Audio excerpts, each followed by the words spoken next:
peut construire la nation. Ça veut dire qu'on refuse aux Congolais l'identité. On refuse, n'est-ce pas, au Congo de devenir une nation. On devient une nation, pas des symboles. Vous avez des gens comme des Mamadou Ndala. Vous avez du genre de fête le 30 juin. Tout ça sont des symboles qui construisent, n'est-ce pas, la nation. Mais quand on vous détruit tous les symboles, on vous refuse d'être une nation. D'où les Congolais doivent s'affirmer, à travers les cartes d'identité, affirmer davantage la notion de la nationalité. Mot de la fin, peuple congolais, mot de la fin. Mot de la fin, j'aimerais, n'est-ce pas, m'inspirer de Thomas Sankara, la mort ou la patrie. Merci. Mouchemouri. Daniel. Force la maramignon.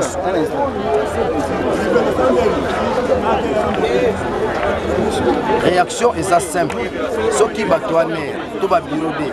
Bako kanga batu pour la soit bamone na message na pareil. Babenga ngo intimidation.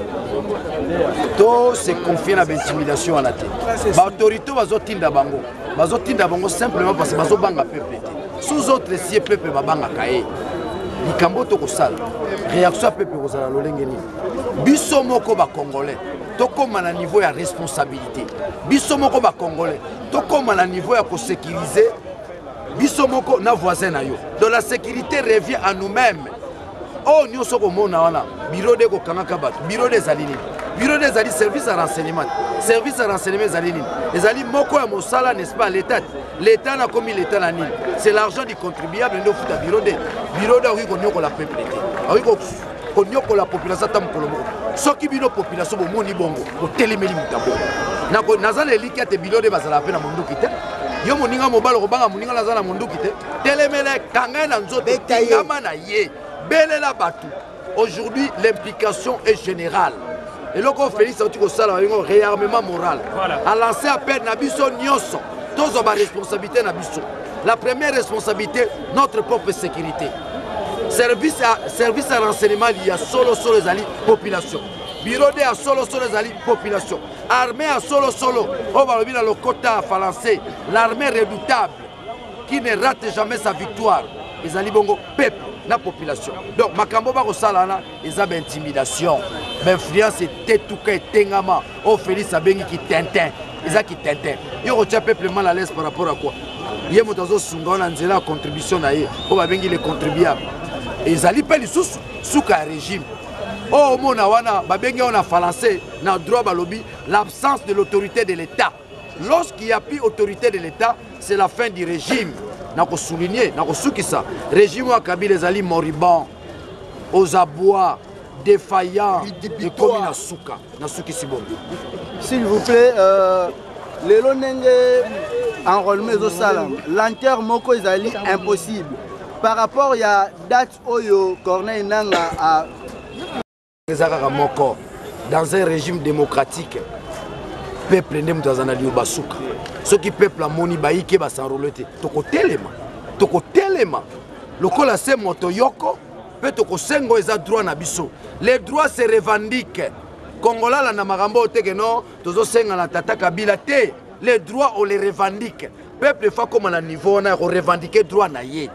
Soke kebongo na lombango te baike basarolo te peuple a rozala bongo na pouvoir to na ndikisa ya ko revendiquer ba rôler lisusu ozola na ngai o ba ko sala neza lokuta o ba ko sala eza kitintin kolombo ka ezali nde peuple ne muzali loba ya suka ne bongo balobi bongo na un régime démocratique biso tozala posa démocratie tozala soif à démocratie personne ne peut aujourd'hui nous priver cette soif et d'ailleurs tokoti bongo na paradigme suka oto bengi bongo la réappropriation du Congo bakolombo ka baningi bazwa mboka na bango nani akopekisa bango bakolomboka boyaka tomonaka bino bokokende pe tokomona bino bosambwe tokomi mayele tofongoli misu na réarmement moral otozwi ya Félix.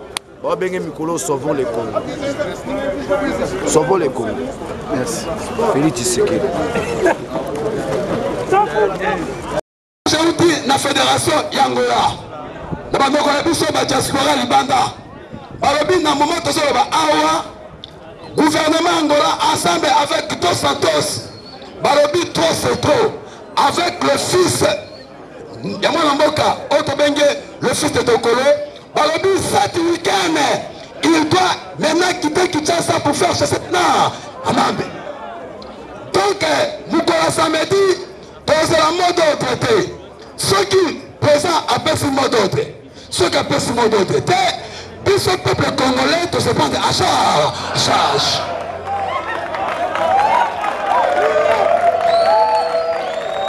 Il doit passer vivant. La moni porte-parole à Télémi maintenant et Bissayo. Likambeza moko. Toye awa pour le discours moulaïté. Toye awa pour toi qui est tobeta. Oh makambananga. Te makambananga ezate combattant. Makambezali kanambe toshaiba. Uganda. Voyez. À mon attendeur. Merci beaucoup. IDPS vivant. Bon, Monique Église, les évangélistes, les aboïtés. Les aboïtés. Biso, Bana Kisekedi. Nauti koye bisabino awake po baninga mususu bauti koya. Ngambo wana bakanisa ke soki ba débauché ba tuepa na biso toko disparaître. Mais lelo bakomi ko réfléchir na ndenge moko suicidaire. Yaba pesa batu manduki baya ko infiltrer IDPS sous prétexte que biso tozana nini IDPS viva force na makambo.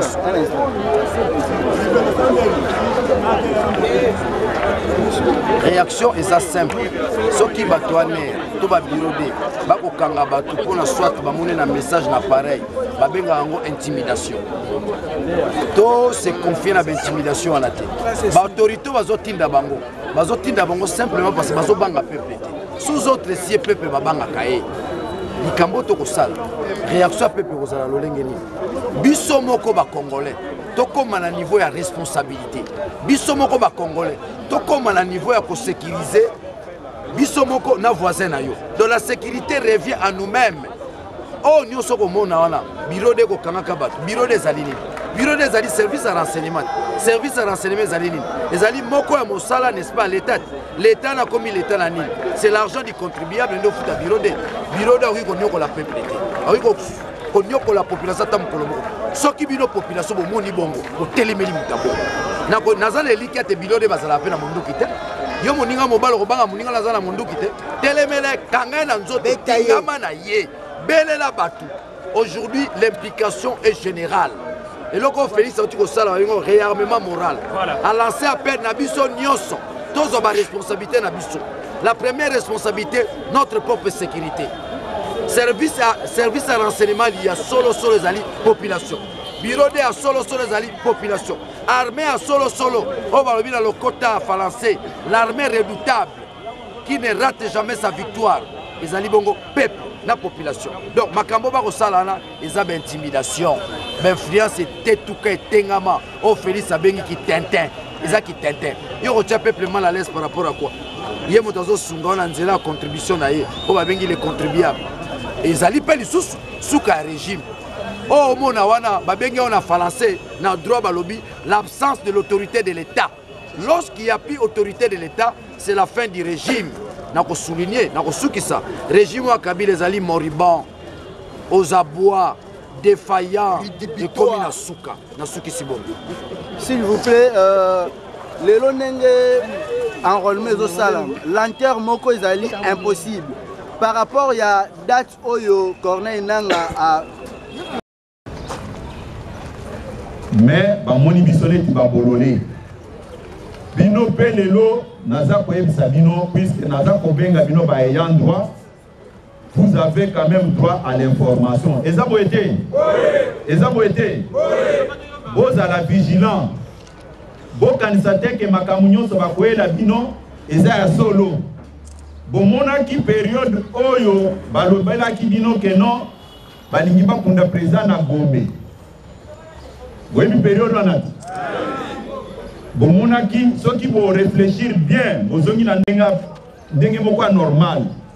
Boko constater que tango ka balobi eloko wana na tongo permanence ezaki envahi awa batombaki bapne na baparlement debu nyonso des ordres ezalaki eza boye te voilà Kimbuta banda mukolo wana aza na problème na famille politique na ye asalaki offre wana de bonne voie sans savoir que ba ekobotele makambo IDPS vivant il faut toyebisa bino yango tango asali offre wana bato aner bake koyebisa kabila boye Kimbuta ateki pouvoir na yo IDPS vivant yo moni mutu na niveau ya Tshisekedi bazoya kokunda ye pembeni ya palais de la nation Gombe na palais de la nation cimetière wana eza musika te eza boye te bayebisi Kabila keme si y a au moins 2 millions de Congolais 2 millions de Kinois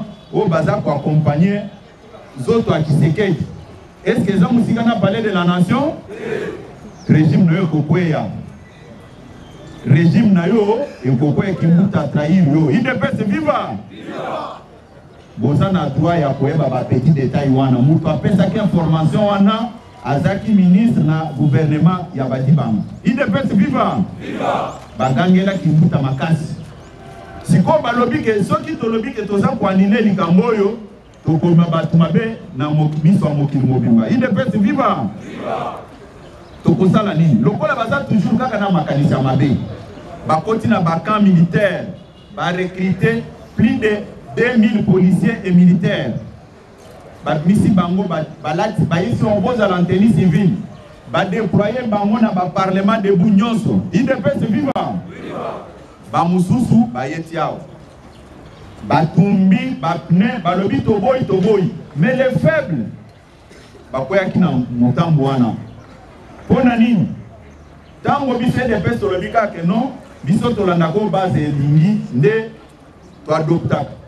Et ça n'a qu'à 24 heures, Kimbuta Malamoko annulé, arrêté wana. IDPS vivant.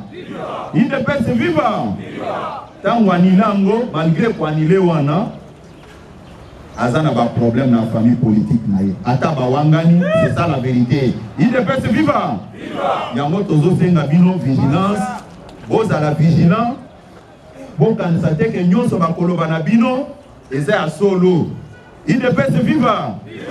Bomonaki awa tango biso tolobi bon lokola va empêcher biso to kunda papa na permanence te biso tondimi to kendo kunda na concession familiale na Nzele ba utilisaki même méthode pour ba combattant mususu ba s'opposer na esika wana IDPS vivant yango bomonaki secrétaire général Jean-Marc Kaboum a su le devant à recadrer makambo tango biso tolobi non biso nyonso tondimi to kendo kunde na Nzela et na Nzele est-ce que bandimi ko signer communiqué au toyoka ina bango bandimi yango c'est pour vous dire que vous à la vigilance ndenge bozawana IDPS vivant il faut vous à la vigilance parce que baza ko jouer toujours na ba réaction na biso banda tondimaki ke tokokende kokunda président Tshisekedi na Nzele Shadari Ramazani vice-premier ministre intérieur azomona na pona ko signer place na ye azomona na siko bomonike makambo biso ba pesa biso information sur André Kimbuta na oyo eza ko se marier eza boete il faut bon à la vigilance biso par rapport à Babylone konyo so la tolobi bon et l'on peut bandai ko diviser biso ezaki esika ya kokunda papa Tshisekedi mais lokola tosto kanaki ke tokokunde na Nzele ezala bango na biso te biso moko il faut tokunda président Tshisekedi eza boete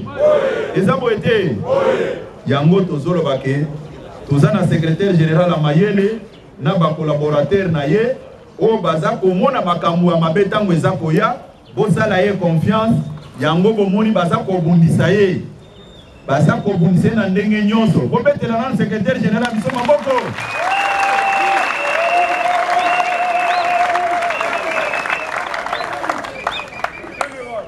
tolingi toyebisa bino bo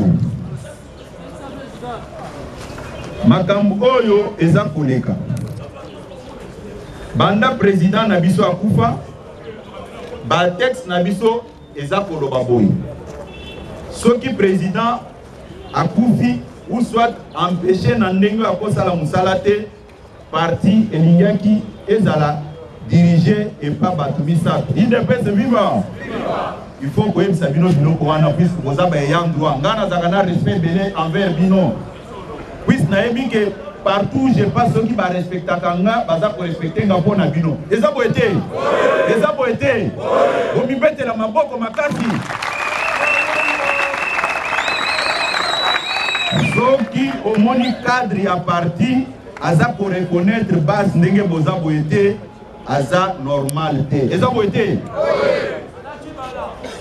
naza koyebisa bino boye soki bomoni cadre aza en conflit na base ndenge boza wana il y a quelque chose qui ne va pas eza boye te eza boye te tango nazobenga bino bino nde baeya jeuti na fédération yangola na bandoko na biso ba diaspora libanda balobi na moment tozoloba awa gouvernement Angola ensemble avec Dos Santos balobi trop c'est trop avec le fils Yamana Mboka Otobenge le fils de Tokolo balobi cet week-end il doit maintenant quitter Kinshasa pour faire chez cette Amambe donc Mukola samedi dans la mode d'ordre ceux qui présent appellent ce mot d'ordre ceux qui appellent ce mot d'ordre puis ce peuple congolais de se prendre à charge.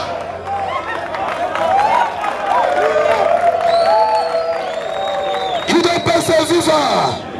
La moni porte-parole à Télémi maintenant et Bissayo. Likambeza moko. Toye awa pour le discours moulaïté. Toye awa pour te kende to beta. Oh makambananga. Te makambananga ezate combattant. Makambezali kanambe to chaliba. Uganda. À moi attendez. Merci beaucoup. IDPS vivant. Bon Monique église est un évangéliste les aboïtés. Les aboïtés. Biso bana Kisekedi. Nauti koye bisabino awake po baninga mususu bauti koya. Ngambo wana bakanisa ke soki ba débauché ba tuepa na biso biso toko disparaître mais lelo bakomi ko réfléchir na ndenge moko suicidaire ya bapesa batu manduki baya ko infiltrer IDPS sous prétexte que biso toza na nini IDPS viva